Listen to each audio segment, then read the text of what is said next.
नमस्कार, मैं हूं संजय शर्मा। आप देख रहे हैं 4PM न्यूज़ नेटवर्क। लगभग 8-10 दिन पहले मेरे पास कुछ लोग आए और उन्होंने मुझसे कहा कि भाई साहब, आपसे उम्मीद है, आप इन शराब के अवैध कारोबार पर कोई खबर क्यों नहीं करते। मैं उनकी बात पर चौंका। मैंने कहा, शराब का अवैध कारोबार मतलब जो लोग इनलीगल शराब बनाते हैं। मुझसे बोले, नहीं साहब, ये उत्तर प्रदेश आबकारी विभाग के बड़े अफसर ये खुद अवैध काम कर रहे हैं। मैं चौंका क्योंकि संजय भूसरेड्डी और जो सेंथिल जो कमिश्नर हैं, मैंने कहा ये तो ठीक अफसर हैं। मुझसे बोले, भाई साहब, इस समाज में कोई ठीक नहीं होता है, जब तक छुपा दुपा रहता है तब तक ठीक होता है। मैं आपको प्रमाण ला के दे रहा हूँ, तब आप देखिएगा। अब ब्यूरोक्रेसी को लेके मैं बड़ा भैया सशक्त रहता हूँ, क्योंकि मैंने ऐसे कई ईमानदार ब्यूरोक्रेट के बहुत बहुत चेहरे देखे हैं। लोग समाज में हैं कि ईमानदार हैं, लेकिन भाई साहब लोगों के कारनामे इतने बड़े बड़े हैं कि डर लगता है। तो मैंने कहा, अच्छा आप प्रमाण लेकर आइए, तो फिर मैं इस पर इन्वेस्टिगेशन करूँगा। और साहब जब वो प्रमाण लेकर आए तो मैं बिल्कुल भौचक्का हो गया। मुझे लगता नहीं था कि योगी आदित्यनाथ जी के इतने निर्देश के बावजूद भी आबकारी विभाग इतना बड़ा करोड़ों का खेल कर सकता है। अब वो कहाँ पैसे की डील हो रही है, कहाँ पैसा जा रहा है, इससे मैं कोई कमेंट नहीं करूँगा, लेकिन ये बात तय है कि उत्तर प्रदेश में आबकारी विभाग में लूट मची हुई है। लूट मतलब भयंकर लूट मची हुई है, और कैसे मची है मैं आपको प्रमाण के साथ साबित कर रहा हूं। ये सज्जन है, इनका नाम है ललित खेतान। बहुत बड़े उद्योगपति हैं देश के। रेडको खेतान नाम से कंपनी है जो कई तरह की शराब बनाती है। शराब व्यवसाय में उत्तर प्रदेश में इस बंदे का जलवा है, क्योंकि देश के बड़े उद्योगपति हैं, बड़े सम्मानित उद्योगपति हैं। कई व्यापारिक संगठनों में PhD चैम्बर मेंबर में रहते हैं, तो बड़े बड़े नेताओं से और सबसे मिलना जुलना रहता है। कहानियां बताते रहते हैं कि हम इतना यूपी में इन्वेस्टमेंट कर रहे हैं। तो यूपी के बड़े अफसरों को भी कंपनी बहुत ओबलाइज करती है। ये जो शराब के बड़े कारोबारी हैं, ये हर उस शख्स को ओबलाइज करते हैं जो थोड़ा बहुत भी प्रभावशाली होता है। तो मेरे को भी लगता था कि ललित खेतान बड़े आइडियल टाइप के आदमी हैं, लेकिन जब आबकारी विभाग में ये जो तथ्य मैं आपको पेश करने जा रहा हूँ मुझे पता चला, तो मेरे पसीने आ गए। हुआ यह कि 1 अप्रैल को जो भी कंपनी होती है वो अपना जो भी शराब का ब्रांड बनाती है वो रजिस्टर्ड कराती है। मान लीजिए एक कंपनी 10 तरह की शराब बनाती है, तो बताती है कि हमारा इस साल ये रेट जाएगा। जो सबसे बड़ा कारोबार करती है विदेशी शराब का, डियाजियो कंपनी है। और आप नाम सुने होंगे आपने, red label, black label, blue label, ये तमाम उसकी सिंगलटन, ये एब्सोल्यूट बोथ का, ये तमाम विदेशी जो कंपनियां हैं उसका ये काम करती है कंपनी, विदेशी शराब की कंपनी है। 1 अप्रैल को शर्त रख दी गई कि साहब हमें दिल्ली से कम रेट पे दो तो हम उपलब्ध कराएंगे, आपका रजिस्ट्रेशन करेंगे।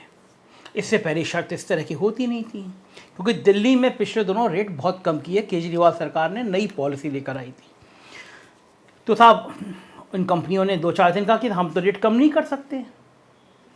अब 1 अप्रैल को नया रेट तय होकर शराब आ जानी चाहिए। शराब का बहुत बड़ा कारोबार है उत्तर प्रदेश में। उत्तर प्रदेश सरकार को करोड़ों अरबों रुपए का राजस्व भी मिलता है शराब से। इसीलिए आप देख रहे होंगे मॉल में जगह जगह शराब की दुकानें खोल दी गई हैं, टाइम भी बढ़ा दिया गया शराब की दुकानों का। कंपनियों ने रेट कम नहीं किया, और अफसर यही चाहते थे कि कंपनी रेट कम ना करे और इन कंपनियों का रजिस्ट्रेशन हम ना करें। अब आपके मन में सवाल आएगा कि साहब सरकार ऐसा क्यों चाहेगी, मतलब अफसर क्यों चाहेंगे कि विदेशी शराब के, और वो भी जो सबसे ज़्यादा जिसका मार्केट 50-60% हो, वो शराब को क्यों नहीं चाहेंगे। और नहीं चाहेंगे तो 1 अप्रैल में 2-4 दिन में हो जाएगा। लेकिन साहब पूरा अप्रैल बीत गया, पूरा मई बीत गया, और उत्तर प्रदेश में विदेशी शराब कहीं मौजूद नहीं। जो शराब का 50-60% विदेशी शराब है वो होटल ताज में मौजूद नहीं, लखनऊ की और देश के प्रदेश की जगह जगह, आगरा में मौजूद नहीं, बड़े बड़े बार में मौजूद नहीं। और जहां पर शराब पूछने जाओ कह दो कि साहब विदेशी शराब तो उपलब्ध है नहीं, उत्तर प्रदेश में है नहीं। हाहाकार मच गया। जो शराब पीने वाले हैं ब्लैक लेबल, मैं जिस सोसाइटी में रहता हूँ उसमें एक सज्जन है, वो ब्लैक लेबल के अलावा कुछ पीते ही नहीं है। एक समाई सोसाइटी के पदाधिकारी भी हैं। तो उनको लगा जब ब्लैक लेबल है नहीं, तो उन्होंने अपनी स्पेशली गाड़ी दिल्ली से भेजी और 3 पेटियां उन्होंने ब्लैक लेबल की दिल्ली से मंगाई। तो ये मैं एक उदाहरण बता रहा हूँ। इस तरह उत्तर प्रदेश में करोड़ों रुपए की अवैध शराब आई। जो बोतल 3,000 रुपए की थी वो 6 और 7,000 में बिकी। लेकिन हर जगह तो अवैध शराब, या ये अवैध मैं इसलिए कह रहा हूँ कि ब्लैक की शराब बिक नहीं सकती थी। अब मैं दुकान पे गया कि मैंने पूछा कि ब्लैक लेबल नहीं है, रेड लेबल नहीं है, इसका विकल्प क्या है। तो मुझे तुरंत एक नाम बता दिया गया और वो राम ललित खेतान की कंपनी का था कि साहब ये रामपुर की नाम की शराब है, ये पीछे बहुत अच्छी शराब है। मतलब ललित खेतान को फायदा पहुंचाने के लिए उत्तर प्रदेश के अफसरों ने देश की सबसे बड़ी शराब कंपनियों का 2 महीने तक रजिस्ट्रेशन नहीं होने दिया और ये रजिस्ट्रेशन इस समय जब मैं ये खबर बोल रहा हूं तब तक भी लागू नहीं हुआ। कल्पना कर सकते हैं आप, पूरे देश में ये नहीं हुआ, पूरे देश में ये तमाशा नहीं हुआ। और बहाना क्या बताया गया कि हम उत्तर प्रदेश की जनता को दिल्ली से सस्ते रेट पे शराब देना चाहते हैं, शराब कंपनियां नहीं मान रही इसलिए हम रजिस्ट्रेशन नहीं कर रहे। तो साहब क्या पूरे साल भर तक अगर कंपनियां नहीं मानी तो आप क्या पूरे साल रजिस्ट्रेशन नहीं करेंगे? गाजियाबाद और नोएडा के शराब व्यापारी तबाह हो गए। आदमी गाड़ी उठाए, दिल्ली जाए, 4 बोतल ले आए। अब आप बॉर्डर पे किसी की गाड़ी तो चेक करेंगे नहीं। एक व्यक्ति को 2 बोतल लाने का राइट है, आप रोक भी नहीं सकते कि आप दिल्ली से शराब खरीद के क्यों ले आ रहे हो। अब बताया जाता है कि अफसरों के करोड़ों रुपए के बारे न्यारे इस कंपनी ने कर दिए कि हम लक्ष्मी की कृपा पे बरसा देंगे, जितना रजिस्ट्रेशन टाल सकते हो डीआरजीओ कंपनी का टालते रहो, विदेशी शराब मत आने दो, खेतान ग्रुप की इंडियन जो शराब है रामपुर उसको विकल्प, चूंकि वो भी उसी लेवल की है, उसी रेट की है, उसको बिकने दो और उनकी खेतान ग्रुप की बाकी शराब भी बिकने दो। खेतान ग्रुप को बताया जाता है करोड़ों रुपए के बारे न्यारे हो गए और संघ में बताया जाता है संजय भूस रेड्डी और सेंथिल पाटियान जो आबकारी आयुक्त हैं इनके भी बारे न्यारे हो गए। वरना क्या कारण है? क्या कारण है कि आप 2 महीने तक कंपनियों से बातचीत ही नहीं कर पाए? आप इतने नाकारा अफसर हैं कि आप कंपनियों को एक टेबल पे नहीं ला पाए, और अगर नहीं ला पाए तो क्या भरोसा है अगले 2 महीने तक नहीं ला पाएंगे आप? तो आपका और कंपनियों के बीच में कोई रास्ता तो निकलता है, लेकिन रास्ता नहीं निकालने की ही रास्ते थे। ललित खेतान चाहते थे कि रास्ता निकाला ही ना जाए और बताया जाता है कि उत्तर प्रदेश के आबकारी विभाग पे ललित खेतान का चांदी का जूता चलता है। रेड को खेतान के मालिक जो चाहते हैं उत्तर प्रदेश का आबकारी विभाग वैसी ही नीति बनाता है और वैसी ही रीति बनाता है। जो तुमको पसंद हम वही काम करेंगे। योगी आदित्यनाथ जी का शराब से कोई वास्ता भी नहीं है, संत का शराब से वास्ता भी नहीं है, तो उनको तो इस विभाग को अरुचि से ही चला रहे होंगे, लेकिन वो सोच नहीं सकते हैं कि विभाग में इतने बड़े कारनामे हो रहे हैं। ये रहा खबर का पार्ट 1। अब मैं पार्ट 2 सुनाता हूं आपको। मैंने 8-10 दिन से इसको इन्वेस्टिगेशन शुरू करी। मेरा रिपोर्टर गया, बात करने की कोशिश की, तो एक दूसरी कंपनी का तो रजिस्ट्रेशन किया गया जिसके कुछ ब्रांड हैं, लेकिन जो सबसे बड़ी कंपनी है डीआरजीओ उसका अभी भी रजिस्ट्रेशन नहीं किया गया। कल 4 PM में मैंने ये खबर छाप दी और मेरी खबर छापने के बाद उत्तर प्रदेश में हड़कंप मच गया। मैंने पूरी कहानी जो मैं आपको बता रहा हूं कल 4 PM में छाप दी गई कि बता दिया मैंने कि किस तरह उत्तर प्रदेश में आबकारी विभाग में करोड़ों का हेरफेर हो रहा है। अब आप कहेंगे कि बाकी अखबारों में खबर क्यों नहीं छपती है? बाकी अखबारों में भी खबर छपी, आज छपी। देखिए, नवभारत टाइम्स लिख रहा है कि शराब के लिए दिल्ली जाने की जरूरत नहीं है, यूपी में भी उससे सस्ती शराब मिलेगी। अमर उजाला और बाकी अखबारों में ये जो आज खबरें छप रही हैं, अब मैं इसके पीछे की भी कहानी बताता हूं। दरअसल जब कल 4 PM में पूरा शराब के कारोबार का खुलासा हो गया तो हड़कंप मच गया। पसीने आ गए आबकारी अफसरों के कि जो राज था वो राज पर्दाफाश हो गया। अब क्या करें?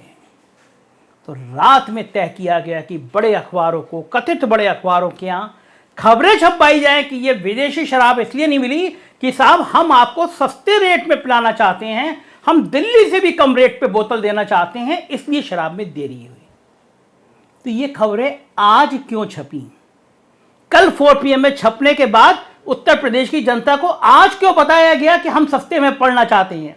जब पहली बार डील नहीं हो रही थी तो अप्रैल की दूसरी, तीसरी, चौथी, 5वीं, 6ठी, 7वीं, 8वीं, 9वीं, 10वीं अप्रैल तक को क्यों नहीं बताया गया कि हम विदेशी शराब इसलिए नहीं दे रहे हैं क्योंकि हम सस्ते में देना चाहते हैं? ये आज भी नहीं बताते अगर कल 4 PM में खबर नहीं छप जाती और बवाल नहीं हो जाता। तो आज मीडिया को मैनेज किया गया कि आप इस खबर को ट्विस्ट कर दो, पॉजिटिव वे में छाप दो। साहब, उत्तर प्रदेश के अफसर इतने अच्छे हैं कि वो दिल्ली से भी कम रेट पर देने को तैयार हैं, और इन अखबारों में जो खबर छपी है उसके मुताबिक तय हो गया, लगभग तय हो गया कि साहब दिल्ली से कम रेट पे मिलेगी। और अखबारों ने तो बाकायदा चार्ट बना के छाप दिया है कि दिल्ली में शराब की एक बोतल इतने रुपए की, उत्तर प्रदेश में इतने रुपए की। तो उत्तर प्रदेश में अब सस्ती शराब हो रही है दिल्ली से भी।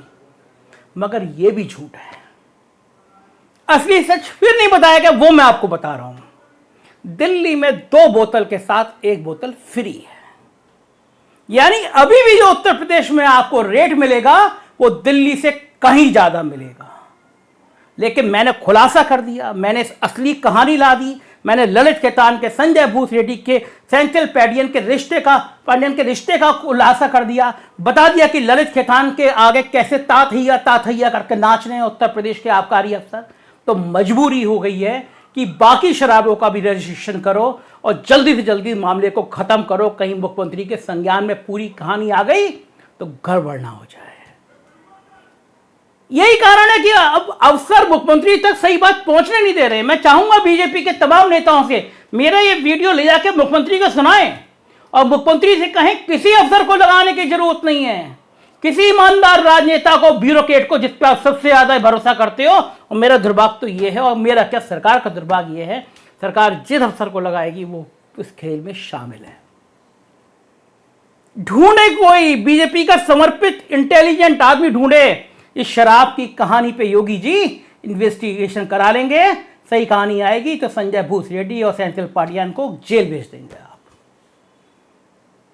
अगर आप करना चाहेंगे, अगर आप फैसला सही करना चाहेंगे, अगर आप इस घोटाले का पर्दाफाश करना चाहेंगे, अगर आप इस करोड़ों की डील को देखना चाहेंगे, और आप अगर ऐसे उद्योगपतियों का असली चेहरा देखना चाहेंगे, तो 2 महीने तक विदेशी शराब उत्तर प्रदेश में आई नहीं। देश के सबसे बड़े सूबे में नहीं आए। वो आबकारी महकमा जो सबसे ज्यादा राजस्व दे रहा है, जिले जिले में बियर की शॉर्टेज की खबरें आ रही हैं। पहली बार ऐसा हुआ है उत्तर प्रदेश में कि सरकारी शराब की दुकानों से पी के लोग मर गए हैं। कभी ऐसा नहीं होता था कि सरकारी शराब की जो दुकान होती थी उससे जहरीली शराब मिल जाए। 100 लोग मरे एक जिले में। मगर संजय भूसरेड्डी नहीं हटे। क्या जिम्मेदारी नहीं है प्रमुख सचिव की? सरकारी शराब की दुकान से जहरीली शराब बिक कैसे गई? 1-2 आदमी नहीं, दर्जन आदमी मरे। अलीगढ़ में 100 लोग मरे हैं, 125 लोग मरे हैं। कैसे सरकारी शराब की दुकान से, जिसमें लिखा होता है लाइसेंसी अनुज्ञप्ति शराब, मतलब सरकार सर्टिफिकेट दे रही है, कैसे उसमें 100-125 लोग मर गए? और मर गए तो कैसे अप्रमुख सचिव अभी तक संजय भूसरेड्डी उस कुर्सी पर बैठे हैं? जिन सज्जन ने मुझे ये ला के दी है खबर, चूंकि भरोसा हो गया 4 PM पे, लोगों को पता है, उन सज्जन ने मुझसे कहा कि लखनऊ के बड़े अखबार छाप नहीं पाएंगे क्योंकि आबकारी विभाग का बड़ा पैसा अखबार के दफ्तरों में भी जाता है। संपादक को दुनिया की सबसे महंगी शराबें जाती है। मैं अपने पत्रकार साथियों पर आरोप नहीं लगाता, लेकिन अखबारों के मालिक क्या कर रहे हैं ये मैं अच्छी तरह जानता हूं। तो उन्हें यकीन था कि 4 PM बात को बताएगा, ये बताएगा। उन्होंने मुझसे कहा है कि कुछ चीनी मिल और शीरे के घोटाले की भी कुछ बड़ी कहानियां वो मुझे देंगे, सब दस्तावेज के साथ देंगे। मैं सलाम करता हूं उन बहादुर लोगों को जो ये सच सामने लाते हैं। शराब महकमे की अब कई कहानियों के पर्दाफाश में करूंगा। मैं बताऊंगा अब आपको कि जिला आबकारी अधिकारी इंस्पेक्टर कैसे अरबपति बन गए, कहां कहां अफसरों की कोठियां हैं, कहां कहां पैसे की डील हो रही है, कहां कहां फ्लैट हैं और कहां कहां जमीनें हैं। हैरान हूं देखकर सिस्टम को। लेकिन अच्छा है कि मेरी खबर के बाद अब सरकार को और इन अफसरों को लगा है कि जल्दी से जल्दी विदेशी शराब का रजिस्ट्रेशन कर दो, कहीं लाल ना पड़ जाए। इसी को कहते हैं जिद सच की। मुझे यकीन है आपको ये वीडियो पसंद आया होगा। ज़्यादा से ज़्यादा वायरल करिए, जैसे ऐसे अफसरों के असली चेहरे जनता पहचान सके और ललित खेतान जैसे उद्योगपतियों का, जिनका ये साम्राज्य, जिनका शराब का कारोबार है, इनको भी लोग जान सके। ऐसे चेहरे जो समाज में 2 चेहरे रखते हैं उनको भी आप पहचान सकें। ज़्यादा से ज़्यादा वायरल करिए, मेरे साथ रहिए, मेरी हिम्मत को सराहिए और मेरे को प्यार दीजिए। बहुत बहुत शुक्रिया।